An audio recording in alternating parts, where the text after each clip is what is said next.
우리 남성교육생에게 마이크를 전달하도록 하겠습니다. 지나가는 길에 사인도 해드리겠습니다. 이제. 예, 대통령님 정말 감사합니다. 대통령님 안녕하십니까? 저는 방송통신직 최원영이라고 합니다. 네. 대통령님께서 기억하실지 모르겠지만 저는 사실 10년 전에도 대통령님께 질문을 드렸던 적이 있습니다. 아, 그래요? 예. 성남시장 2기로 재직하실 적에 저는 당시 서영고등학교 1학년 학생으로 대강당에서 이제 질문을 네. 드렸었고, 그때 제가 이제 분당 수서강 고속화도로 덮개공원이 이제 착공 좀 그때 지연이 되는 거에 대한 사유를 여쭤봤었는데 친절하게 대답해 주셨던 기억이 새록새록합니다. 그리고 그 공원은 지금 잘 완공됐고 저도 이제 시험에 합격해서 이 자리에 왔고 축하합니다. 네, 대통령님께서도 이제 대통령이라는 이 직책을 맡게 되신 것에 다시 한번 축하드리겠습니다. 감사합니다. 예, 감사합니다. 그 질문을 본격적으로 드리면은 이제 성남시장 경기도지사로 재직을 하실 때 많은 부하 공직자들을 데리고 계시지 않았습니까? 저희 같은 경우에도 이제 부처를 갔을 때 다른 동료 사무관님들 또 주무관님들과 함께 협업을 해야 될 것 같습니다. 이때 부하 공직자들을 대할 때 취하셨던 자세, 그리고 그 생활에서 얻으셨던 경험에서 어떤 교훈을 얻으셨는지 그것에 대해서 질문을 드리고 싶습니다. 네, 정말로 중요한 질문이고 다시 한번 매출에 감사드립니다. 그리고 참 인연이 그렇군요. 서영고 1학년 그때 몇 년이었어요? 2015년. 벌써 많은 세월이 지났군요. 10년. 그래요. 분당 수서강 고속화도로는 지상공원화가 잘 완료가 돼서 잘 사용하고 있군요. 제가 이 얘기도 자랑삼아 한번 해야 되는데 이게 이 사연이 많은 사업이었어요. 아마 제가 공직자로서 자랑하는 사업들이 여기저기 있는데 그 중에 하나가 사실 이 사업이었습니다. 여러분도 경험상 나중에 혹시 필요할지 모르니까 자랑삼아 한 말씀드리면 이제 성남에 분당과 수서 간에 고속화도로가 있어요. 지상도로죠, 당연히. 8차선쯤 아마 될 텐데 엄청난 교통량이 있죠. 용인 이 남쪽에서 전부 서울 가는 길이니까요. 근데 거기를 어느 날부터인가 지하로 공원화를 해주겠다는 정치권의 이야기가 시작됐습니다. 그걸 지하를 파서 도로를 지하로 만들고 위를 공원으로 만들어주겠다. 근데 그게 기본적으로 한 3천억이 넘게 드는 돈이 3천억이 넘게 되는 데다가 문제는 공사를 한 3, 4년 해야 되는데 그 사이에 그 도로를 차단하면 경기 남부, 동남부 지역의 교통이 완전히 봉쇄가 돼버려요. 완전히 난리가 나는 거죠. 그거 어떻게 감당하냐. 이게 불가능하다, 사실은. 이게 결론이 나는 건데 이 정치인들이 또 가만히 있습니까? 해당 지역 주민들이야 그건 다음 일이고 일단 공원화하면 집값 오르고 주거 환경 좋아지니까 하자 그러고 표되니까 모든 정치인들이 하겠다라고 공약을 하는 거예요. 10몇 년 됐죠. 그래서 저는 첫 시장 출마 때는 그 거짓말인 줄 알았기 때문에 공약을 안 했어요. 물론 떨어졌죠. 근데 그것 때문에 떨어진 건 아니에요. 30 몇 %밖에 못 얻었으니까. 모두가 전멸할 때 떨어졌으니까. 근데 제가 그 2010년에 선거 나갈 때는 이 당선 가능성이 꽤 높은데 이거 혹시 이것 때문에 떨어지면 어떡하냐 해서 제가 마음에 없는 알면서 한 거짓말 공약을 그때 그걸 한번 해봤습니다. 나름은 다른 모두가 하니까 모든 국회의원, 시장 출마자 전부 하는데 이재명만 독야청청한다고 하다 혹시 떨어지면 여전히 또 거짓말은 계속될 텐데 또 하고 싶은 일은 많고 그래서 제가 할 수 없이 거짓말인 줄 알면서 그 공약을 했습니다. 지킬 수 없을 걸 알면서. 그랬는데 제가 사과를 했어요. 시장이 된 다음에. 죄송합니다. 이건 지킬 수 없는 공약입니다. 근데 정치하면서 처음으로 거짓말 해봤는데 자백합니다. 그래서 제가 SBS 방송에다가 인터뷰를 했어요. 그러고 난 다음에 그 동네 주민들 사이에서 아이디어를 하나 낸 거예요. 그렇게 하지 말고 위를 덮자. 다행히 단차가 있습니다. 이렇게 도로가 좀 낮아요. 아파트 단지보다. 그거 살짝 올려가지고 그냥 도로는 통행을 시키고 위를 덮자. 돈도 1,500억밖에 안 든다. 그 주민들이 낸 아이디어예요.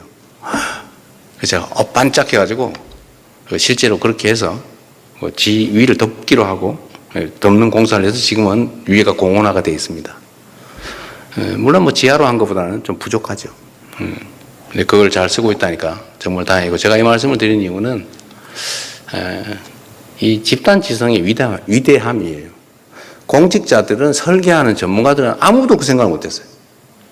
오로지 그냥 땅 밑을 팔면 돈이 얼마나 들고 교통을 어떻게 분산시키고 얼마나 걸리고 이것만 뭐 머리 좀 해도 결국 하다 또 안 된다. 이렇게 되는 거죠. 근데 결국은 어느 날 주민들 중에 누군가가, 제가 그 사람 이름도 대충 기억하는데 그 안을 낸 거예요. 진짜 조사를 해보니까 가능했던 거죠. 그래서 국민들 의견들을 현장에서 많이 들으면 이게 하늘이 무너진 속에서 솟아날 구멍이 생길 수도 있더라. 그 얘기를 자랑 삼아 한번 합니다. 부하들에 대한 자세. 저는 부하 그러면 좀 기본적으로 무시하는 마음이 들 수 있어요. 근데 내가 부하를 무시하면 나도 상사한테 무시당할 수 있죠. 근데 그런 사람이 있어요.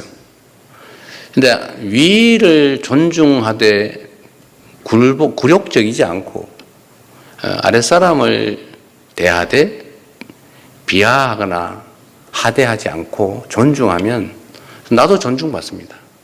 그리고 그게 사실 힘은 거기서 나와요. 저는 어떤 회의를 하거나 이럴 때 간부만 오게 하지 않아요. 가능하면 국장한테 보고를 받으면 국장이 솔직히 뭘 알아요? 제가 물어보면 몰라요. 그냥 슬쩍 거짓말해요. 거의 그렇습니다. 대충 대개. 제가 그러면 혼내죠. 거의라니, 겁니다라니. 제가 그런 회의하면, 제가 국무회의에서도 한번 뭐라고 그랬는데 그런 얘기 하지 마라. 모르면 모른다고 해라. 어떻게 장관이 또는 국장이 어떻게 다 알아요?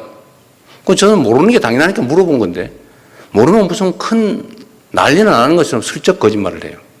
그렇게 하지 말고, 모르는 거 너무 당연하다. 대신에 모르면 모른다고 하고 다음에 알아서 알려주는 게, 그게 행정이 똑바로 되는 거지, 대충 떼어놓고 나중에 그 수습하고 그러면 안 된다. 왜? 개인 사업이 아니니까. 개인 사업도 그렇게 하면 망한다. 공무니까.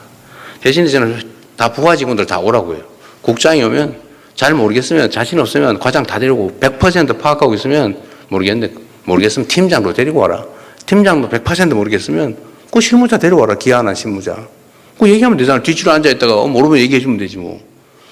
뭘로 아는 척 합니까? 그건 모르는 게 너무 당연한 거예요. 어떻게 국정을 다 알겠어요? 어떻게 국장이 온갖 과에 있는, 온갖 팀에 있는 그 모든 자세한 일을 알겠어요? 모르는 게 너무 당연하지.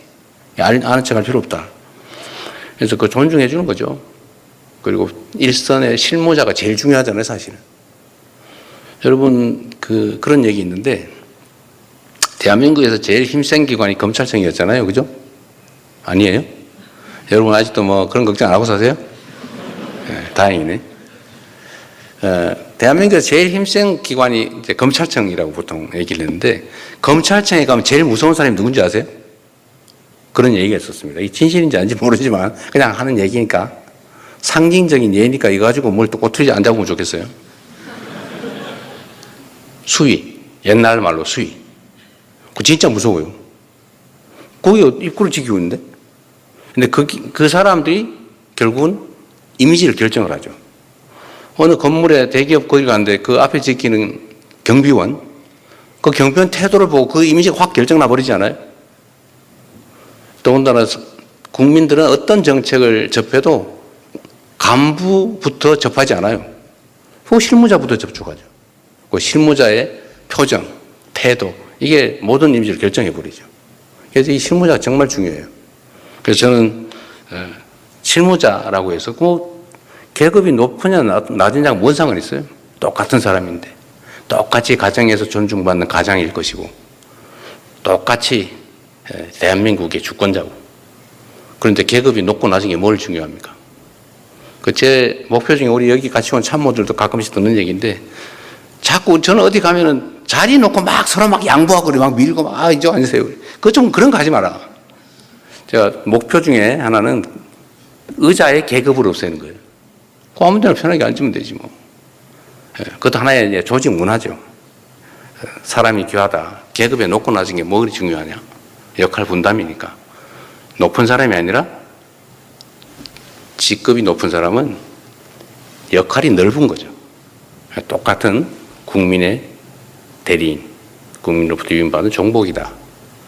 그렇게 생각하면 부하들한테 인기도 좀 얻을 수 있지 않을까?